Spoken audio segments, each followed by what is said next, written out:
मुझे खुशी है इस बात की कि हमसे हटकर के लड़ाई अब चुनाव आयोग और डीएम के बीच में हो गई है। क्योंकि अभी तक तो चुनाव आयोग ये कह रहा था कि उन्हें कोई सूची नहीं मिली है और डीएम लोग ये कह रहे हैं कि उन्हें सूची मिल गई, तो ये झगड़ा अब हमारा नहीं है।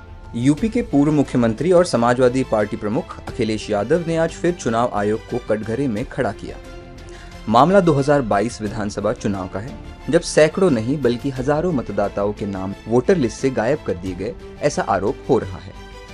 अखिलेश का दावा है कि उनकी पार्टी ने 18,000 हलफनामे चुनाव आयोग को सौंपे थे, लेकिन आयोग लगातार कहता रहा कि कोई हलफनामा नहीं मिला। लेकिन अब नया मोड़ इस केस में आया है। जौनपुर, कासगंज और बाराबंकी के जिलाधिकारियों ने सार्वजनिक तौर पर बयान जारी कर कहा है कि नाम हटाए गए और शिकायतें नियमों के हिसाब से निपटाई गई। यानी साफ है कि जिलाधिकारियों और चुनाव आयोग की कहानी मेल नहीं खाती। अखिलेश का सीधा आरोप है या तो डीएम झूठ बोल रहे हैं या फिर चुनाव आयोग।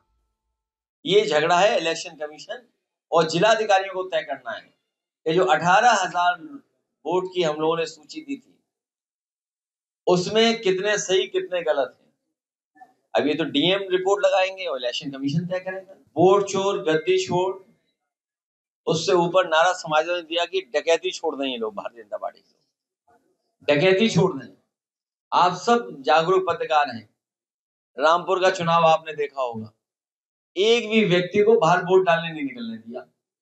आप सोचिए कुदरकी का बाई इलेक्शन, जहां पड़ने वाला वोट लगभग 80% वोट बीजेपी को मिला। उदाहरण के लिए अगर 10 लोग घर से निकले वोट डालने के लिए तो 8 बीजेपी को डाला है। 100 निकले अगर तो 80 वोट बीजेपी को डाला है। पड़ने वाला वोट 77% डाल लिया बीजेपी ने।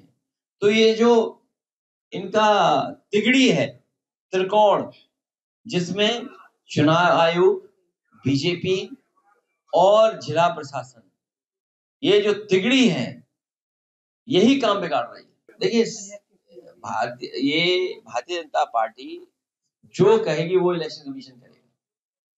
उन्हें डर है कि बाई इलेक्शन में जिस तरीके से पुलिस ने प्राइवेट ड्रेस में वोट डाला है वो जानकारी जनता को मिल जाएगी, वो आइडेंटिफाई हो जाएंगे लोग कि वोट किसने डाला, इसीलिए रिकॉर्डिंग नहीं मिल रही। और आपने तो पंजाब और चंडीगढ़ का चुनाव देखा होगा, कैमरे से तो पकड़े गए।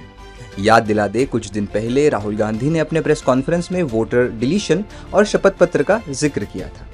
उन्होंने चुनाव आयोग से सीधे सवाल पूछे, लेकिन आयोग गोलमोल जवाब देकर निकल गया। अब जब अखिलेश ने वही मुद्दा उठाया तो आयोग की चुप्पी और गहरी हो गई। इस पूरे विवाद का राजनीतिक असर साफ दिख रहा है। राहुल गांधी की वोटर अधिकार यात्रा अब विपक्ष की साझा लड़ाई का चेहरा बनती जा रही है। 28 अगस्त को अखिलेश यादव खुद राहुल के साथ इस यात्रा में शामिल होंगे। यानी विपक्ष अब वोट चोरी और चुनाव धांधली को केंद्र में रखकर सरकार और चुनाव आयोग दोनों पर निशाना साधने की रणनीति बना रहा है। अखिलेश यादव ने आखिर में कहा कि लोकतंत्र में जब तानाशाह डरते हैं तो अपनी कुर्सी बचाने के लिए मनमाने फैसले करते हैं, लेकिन कोई तानाशाह हमेशा के लिए कुर्सी पर नहीं टिक पाया। वो इसलिए कर रहे हैं जब तानाशाह लोग घबराते हैं लोकतंत्र में। दुनिया के तानाशाहों को पता कर लो आप, दुनिया के तानाशाह जो हुए हैं उन्होंने अपनी कुर्सी, अपना रुतबा बचाने के लिए इस तरह के फैसले लिए, और फैसले लेने के बाद भी, चाहे वो जर्मनी का रहा हो तानाशाह, इटली का तानाशाह रहा हो, रशिया का तानाशाह रहा हो, वो अपनी कुर्सी नहीं बचा पाया।